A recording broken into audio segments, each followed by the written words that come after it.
I'm shooting in 1080, not in 4K. And I wonder if it really makes a difference. I mean, obviously it makes a difference if you want to punch in. I mean, it's more flexible to shoot in 4K, but the files are bigger. It takes up more hard drive space. It's harder on your computer. But at the end of the day, I mean, for the type of work that I'm doing, I'm like, what difference does it make? You know, I'm using a Panasonic S5, the original. Right now, actually, I'm using a vintage lens, a Minolta 28mm Telesor f2.8. I'm shooting at like f8 right now. And I'm using manual focus, obviously, because it's a manual focus lens. And the aperture is manual. I love the camera. I need a second camera for my movie.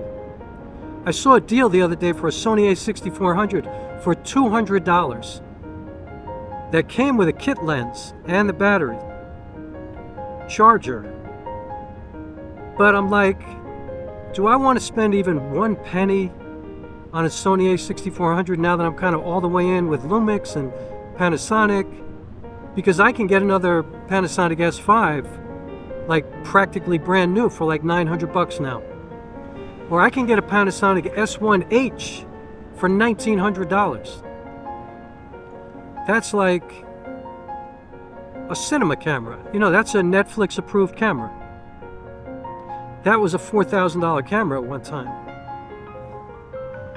So it's like, you know, all these capabilities that these cameras have.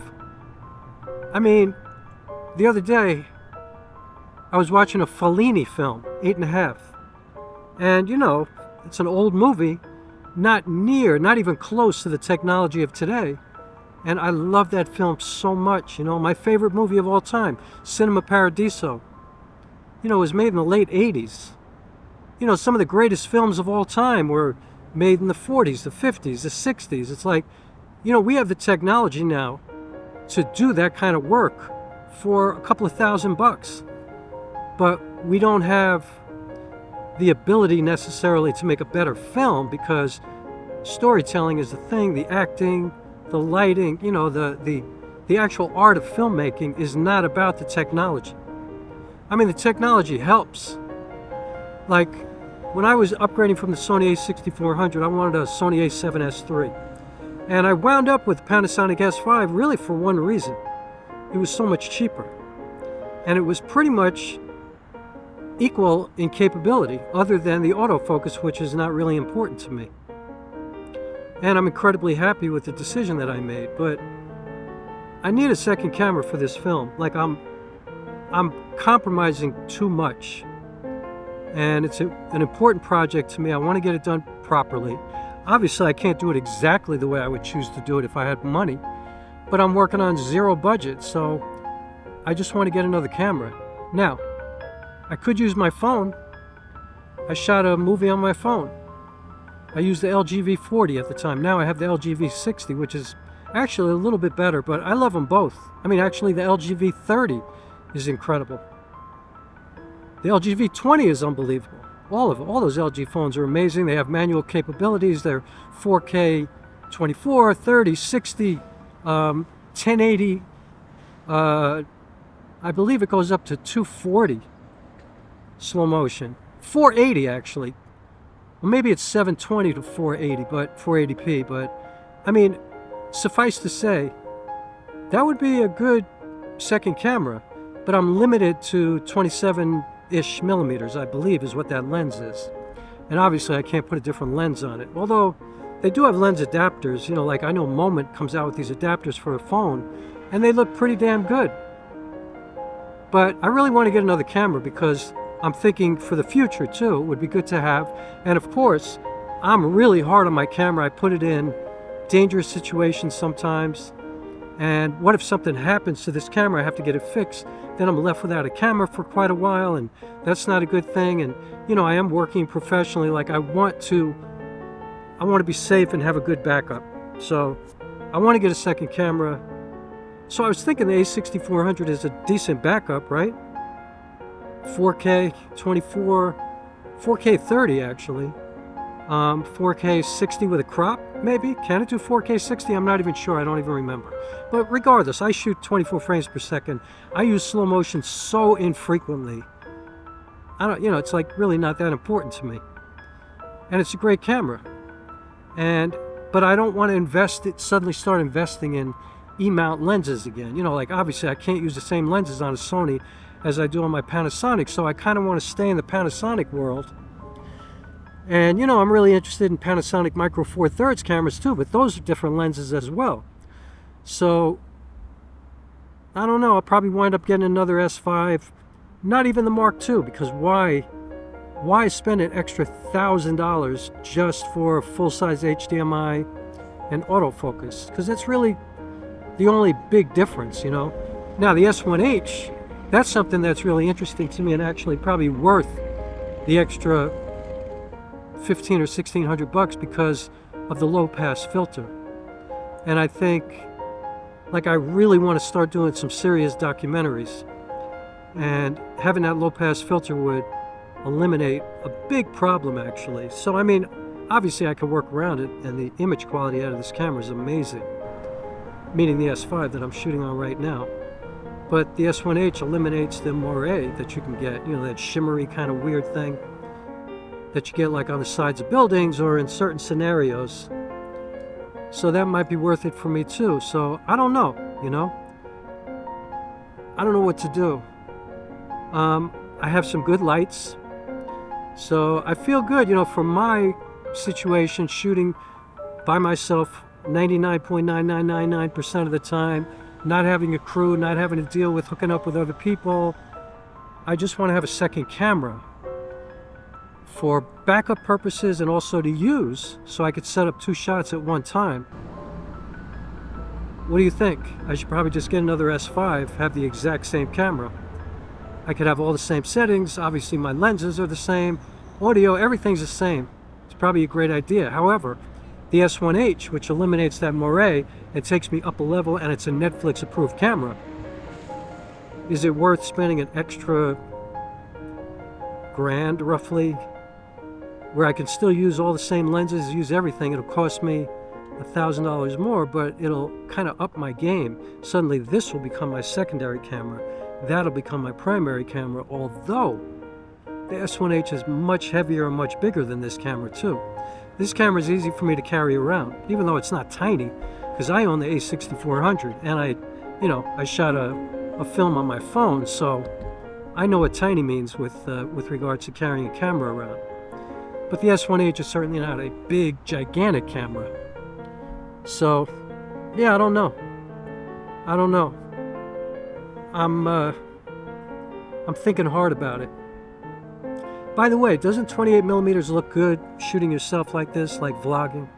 I mean, I'm an arm's distance from the camera. I'm like, I don't know, 2.5 feet away. And I think it's like you could see the bridge behind me right there.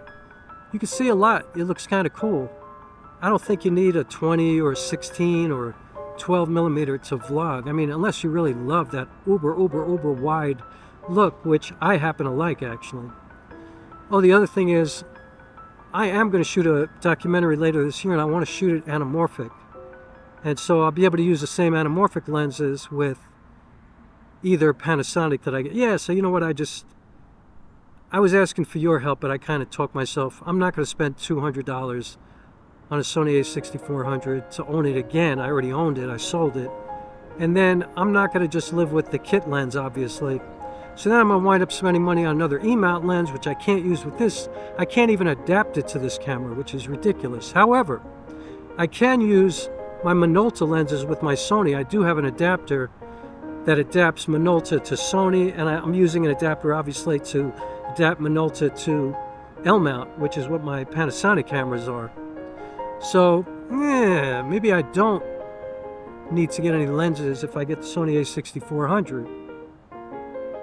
$200. It's only 8-bit. It's going to be hard to match with a 10-bit camera if I'm shooting in 10-bit most of the time. You know, like right now I'm shooting in 1080, like I said, but generally for projects I shoot in 4K. Might be hard to match. Like then it would have to be like really B-roll that is like, you know, looks like vintage look, you know what I mean? Like it's gonna look a lot different than this camera, most probably. What do you think? You know, at the end of the day, it's about the story. I could probably match any camera, content from anything, and make it look good. It's all in the editing, it's all in being creative, it's all how you're telling the story. It doesn't always have to be seamless. You know, I watched a documentary last night, and I'm not going to name it because I don't want to call this person out, but so much of the shots were gimbal shots, and it was so boring. Like I realized I don't even like the way most gimbal shots look. It's just too smooth for my liking, you know? I like a more natural, shaky look. I also watched these Danny Gewirtz videos that he's doing with track and field star Sydney McLaughlin, and those things are so amazing to watch. And you could tell he's shooting most of it handheld because it's like shaky footage, but it looks awesome and perfect. So well done, so inspiring. Of course, he's shooting with a Sony FX3, I believe. Maybe the Sony Venice, but I think the FX3. Because he's doing it all by himself, I think. And it's amazing. It just shows you don't need a crew. You don't need anybody. If you know what you're doing, you could put together a project. I mean, I did it, you know. I made a film with my phone. It won. I have so many laurels to put on a poster, it's crazy. So you can do it. And I did that before I even knew what I was doing. So that's what I'm doing now with my Lumix S5, making another movie. I am using the Sigma 28-70 a lot because the autofocus actually helps me sometimes to just kind of speed up the process when I'm a little bit too far away. And as long as I'm not asking the camera to track me, the autofocus actually works quite well. Or it also helps me to just lock in the focus when I'm far away and then go get in position. But generally I'm using it manually focused, but it's a great lens and I love the range, 28-70, and the fact that I can go into APS-C mode here. It's more like a 42-105, which is kind of cool, or 28-105. Just like this is a 28-42. I use this Minolta lens a lot as a 42, and I use my 50 as a 75. Man, the technology we have today is so flexible, so cool. And another reason I wanted the Sony A7S3 was for the low light capabilities. But you know what? I mean, I don't know because I've never used an A7S3, but I love the way this camera looks in low light. When I put the ISO up to 4000, because it's a dual native ISO, 640 and 4000, it keeps colors so well. I mean, I could see some noise sometimes, but sometimes it's really clean. Depends on the situation, but it's always usable, and it's incredible. Especially shooting at f2.8, or I have an f1.4 lens, you know, my Minolta Rokkor 50mm f1.4. Oh, got a little bright. Let me fix that. Okay. Yeah, I love the way this looks in low light, and I shoot in low light a lot, you know. I prefer that kind of moody vibe for a film. I don't like shooting like this where it's really bright. I might get home and look at this and not even post it because I'll think it looks like shit. But I'll probably post it because I think what I'm talking about here is a conundrum that a lot of people go through, you know. You get a camera, you find that you're working, and suddenly you feel like, damn, it would be nice to have another angle, and it's hard to really recreate multiple angles. It can be done, and I do it, and I know how to do it, but it would be so much easier to have a second camera set up. And, you know, obviously keep it out of the shot, but, you know, you can get two different focal lengths and two different angles at the same time with just one take of a scene. And also, like I said, it's important, I think, to have a good backup camera. I mean, it's funny, I'm doing this video and probably it's going to be like 20 minutes long, and over the 20 minutes, I'm really vacillating between, should I just get an A6400 for 200 bucks? It's like not spending any money. And I can use these manual lenses, or all the way to, should I get an S1H? I'll have full-size HDMI if I want to use like a Ninja V, and if I'm in a situation where I got to shoot like you know, ProRes RAW or 6K or whatever, and I have to use an external monitor, so I'll need that full-size HDMI. It'll be much more reliable, Netflix approved, and the low-pass filter, that optical filter, is really a big deal. But then I'm like, maybe I should just get another S5. I'm in love with this camera. I know how to use it inside out now. It is the exact replica of what I'm using, so 2 of these would be perfect. If one of them goes down, I have the other one. I can just keep working seamlessly. That's a great idea too. So they're all great ideas. So I guess part of it is how much money do you have and how much do you want to spend. But then it's like, well, don't save $800 for the long term, or even $1,800 for the long term if it's not a good move. Like, just wait so you have enough money to go do that. So yeah, camera stuff is a conundrum. But at the end of the day, you got to have a story that's compelling.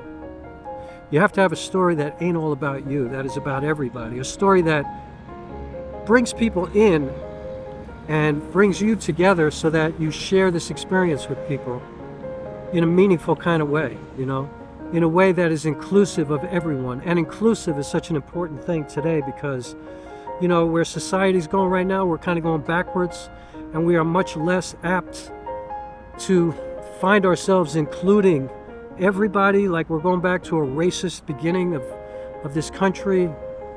I think it's important. You know, I know that you think that this maybe is kind of a weird turn that I've taken here, but I think that filmmaking and theater and any kind of art form is really a great opportunity to fight against where the country's going right now. To really go out of your way to include everybody.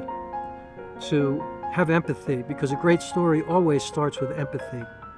It always begins with listening and watching and being quiet and not talking and just hearing other people, seeing other people, learning, and then taking all the difficult things, taking all the things that are very challenging and hard for people to talk about, hard for people to deal with, and turning it all into something really beautiful.